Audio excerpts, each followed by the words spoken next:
안녕하세요, 제이제입니다.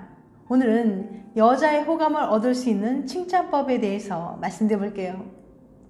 구독과 좋아요, 알람 설정까지 해주실 거죠? 그럼 바로 시작할게요.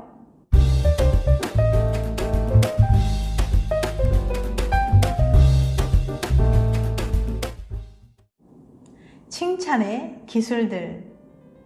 오늘은 칭찬에 대한 새로운 정보를 알려드릴 건데요. 바로 상대의 성별에 따라 달라지는 맞춤형 칭찬법이 있다고 해요.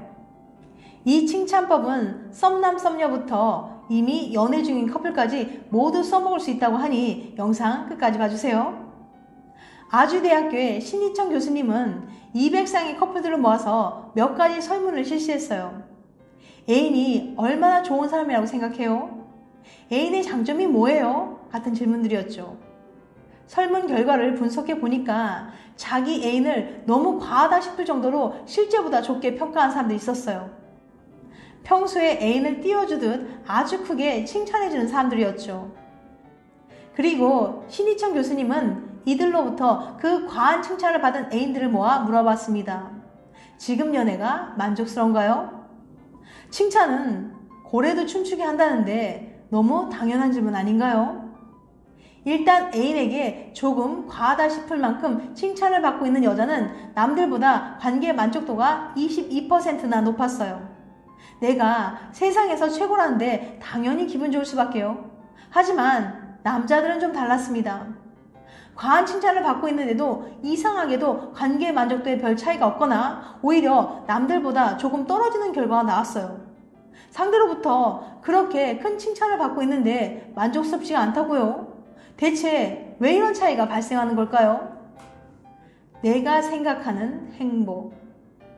이런 차이는 바로 남녀가 이성이나 애인으로부터 행복을 느끼는 순간이 각각 다르기 때문인데요. 여자들은 대개 상대가 나에게 감정적으로 몰입하거나 애정을 표현하고 관계에 몰두해 줄 때 날 진짜 사랑하는구나 라고 행복감을 느껴요. 그래서 무엇보다 표현이 중요하죠. 나에 대한 칭찬이 조금 과해도 좋고 조금 오버한 걸 알아도 좋아요. 그건 바로 그만큼 나를 사랑한다는 뜻이니까요. 반면 남자들은 내가 상대에게 도움이 되는 존재일 때, 또 상대가 나를 필요로 할 때 행복감을 느낀다고 합니다. 표현도 어느 정도 중요하지만 그것보다는 내가 그녀에게 실제로 얼마나 도움이 되고 있는지, 그녀에게 내가 진짜 필요한 존재인지가 더 중요한 거죠. 그녀 앞에서 현실적인 내 진짜 장점이 드러날 때 만족과 행복감을 느끼는 거예요. 그래서 남자의 실제 모습보다 과한 칭찬을 하거나 띄워주기를 남발하다 보면 오히려 역효과를 내게 됩니다. 저건 칭찬이 아니라 상대가 내게 기대하는 것을 돌려 말하고 있다고 느끼게 되거든요. 예를 들면 몸짱인 남자가 옆을 지나가고 있는데 남친을 보면서 너도 몸 좋은 편이야 라고 여자친구가 칭찬을 하면 남자친구는 속으로 운동을 하라는 건가? 라고 받아들이는 거예요. 그러니까 자기가 봐도 그 칭찬이 사실이 아닐 수 있다는 걸 알기 때문에 칭찬을 칭찬으로 받아들이는 게 아니라 앞으로 내가 달성해야 할 목표처럼 받아들이는 거죠. 칭찬이 되려 부담으로 다가오는 거예요. 실제로 많이 쓰이는 칭찬법. 그러니 정리해보자면 여자에겐 적당히 과장하고 오버하더라도 큰 칭찬을 하는 방법이, 남자에게는 그가 가진 정확한 장점을 파악해서 넌 그걸 참 잘하는구나 하시게 칭찬이 좋다는 거예요. 이는 실제로 부부의 관계 회복이나 커플의 관계 증진을 위한 여러 가지 심리치료 프로그램에서 적극적으로 활용하는 방법이라고 합니다. 이제 썸남 썸녀 혹은 남친이나 여친에게 어떤 칭찬을 해야 할지 감이 좀 오셨나요? 데이트할 때 바로 써먹을 수 있는 3단계 칭찬법. 칭찬의 완성은 듣는 사람이 납득할 수 있는지에 달려 있습니다. 아무리 좋은 말도 듣는 사람이 인정하지 못하면 입에 발린 소리에 불과하죠. 오늘은 제대로 된 칭찬을 일상에서 바로 해볼 수 있도록 좋은 칭찬 3단계를 알려드릴게요. 스텝 1. 칭찬 포인트 정하기. 칭찬은 하고 싶은데 도대체 뭘 칭찬해야 하는지 막막하시다고요? 그럼 상대방의 평소 관심사부터 시작해보세요. 자기가 정말 좋아하고 인정받고 싶은 점을 칭찬해주면 받아들이기도 쉽고 뿌듯함까지 느낄 수 있거든요. 운동을 좋아하는 사람이라면 운동을 해서 그런지 오태가 딱 사네. 그림 그리기를 즐기는 사람이라면 정말 직접 그린 거예요? 느낌 진짜 좋네요. 이렇게 상대방의 관심 분야를 콕 집어주는 거예요. 스텝 2. 칭찬의 근거 제시하기. 내 칭찬에 상대방이 납득할 수밖에 없는 이유를 반드시 함께 이야기해 주세요. 매일 아침 일찍 오시네요. 정말 부지런하세요. 발표 잘 들었어요. 어쩜 말을 그렇게 잘하세요? 이렇게 최소한 하나의 근거를 콕 집어서 정확하고 구체적으로 칭찬하는 거죠. 두루뭉술하고 막연한 칭찬은 성의 없어 보일 뿐 아니라 쉽게 납득할 수도 없어요. 내가 봐도 그건 그래 라고 동의할 수밖에 없도록 확실하게 칭찬해 주세요. 스텝 3. 억지 포장하지 않기. 상대방의 콤플렉스는 억지로 포장하려고 애쓰지 마세요. 괜히 칭찬한다고 건드렸다가 서로 감정만 상하기 십상입니다.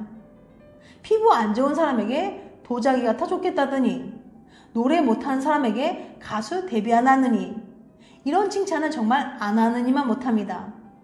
잊지 마세요. 상대방이 동의할 수 없는 어설픈 듣기 좋은 말은 칭찬이 아닙니다. 칭찬도 연습이 필요해. 어떤가요? 칭찬 잘하는 거 결코 쉽지 않죠? 나는 칭찬이라고 한 말에 서로 기분 상하는 경우도 많고요. 그러니까 오늘 알려드린 3가지 칭찬법을 잘 기억하시고 평상시에도 수시로 연습해 보셔야 합니다. 이렇게 칭찬으로 조금씩 상대방의 마음을 열다 보면 머지않아서 고백 타이밍이 찾아올 거예요. 그럼 언제 고백을 하면 상대방이 잘 받아줄까요? 지난 영상 여자에게 언제 어떻게 고백하면 잘 먹힐까 해서 최상의 고백 시기와 고백 멘트를 알려드렸으니까 함께 보시면 도움이 되실 것 같아요. 여기서는 간단히 요약해 볼게요. 최고의 타이밍. 좋아하는 사람에게 데이트 신청할 타이밍만 노리고 있는 당신. 혹시 시간 좀 있어? 이 말 한마디를 대체 언제 해야 할지 모르겠다고요? 좋아하는 사람에게 고백하려면 언제를 노려야 할까요? 오늘은 이 질문에 대한 해답을 찾아보려고 해요. 먼마우스 대학의 연구진의 실험 결과를 통해서 알아볼게요. 연구진은 먼저 남녀 99명을 모집해서 생뚱맞게도 참가자들에게 각자 최근에 다녀온 여행에 관한 짧은 글을 짓게 했어요. 단 참가자 절반에게는 특정 글자, 예를 들면 는, 뭐뭐, 애가 들어간 단어를 못 쓰게 했고 나머지 절반은 그냥 자유롭게 쓰라고 했죠. 그 다음 참가자에게 잘생긴 혹은 예쁜 이성의 사진을 보여주면서 그 사람이 데이트 신청을 하면 받아줄 것인지 물어봤습니다. 실험 결과는 흥미진진했어요. 특정 문자를 신경 써서 글을 쓴 참가자들이 데이트 신청을 더 잘 받아줬거든요. 자유롭게 쓴 참가자들보다 30%나 더요. 이게 대체 어떻게 된 걸까요? 이성이 말을 걸면 그를 받아줄지 말지 판단하는데도 상당한 에너지가 필요합니다. 왜 내게 말을 걸었을까? 이상한 사람은 아닐까 고민하고 따져봐야 하거든요. 왜 내게 말을 걸었을까? 이상한 사람은 아닐까 고민하고 따져봐야 하거든요. 상대가 마음에 안 들면 적당히 둘러내며 쫓아내는 것도 일이죠. 그런데 특정 글자를 빼고 글을 쓰는 것처럼 무언가에 몰두한 뒤에는 잔뜩 지쳐버립니다.